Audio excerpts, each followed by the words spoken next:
Well, it is the perfect personal accent for any man cave or basement bar. A table with a tabletop that's made out of bottle caps. Specifically beer caps, I think, in most of these cases. But in part two of her DIY series, M.A. Roscoe taps coworker Brandon Rickert.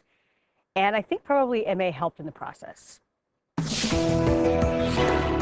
Sometimes you don't have to go any further than the Fox 9 garage to do a DIY project. This is my coworker, engineer Brandon Rickert, and today we are going to make a bottle cap resin tabletop. Now, you've never done this before. Nope, so first this try. should be good.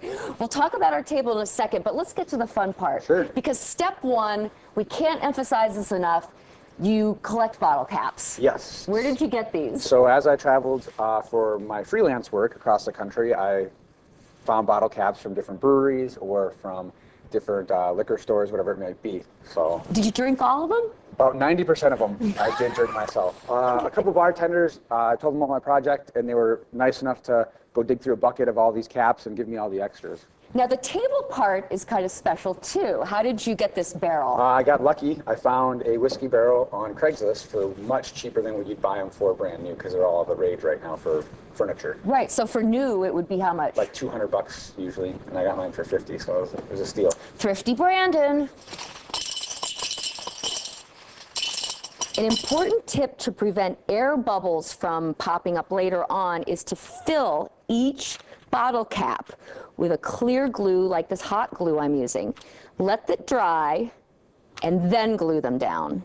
Now the trick is to pick out your favorite bottle caps of the hundreds, and you're going to glue them down on top of the barrel just to hold them in place, Yep. correct? They That's don't correct. need to, it doesn't need to hold forever and a day. We're just laying out the design. We're just laying out our design, and they're going to be tacked down because when you pour the resin, you don't want the bottle caps to float up.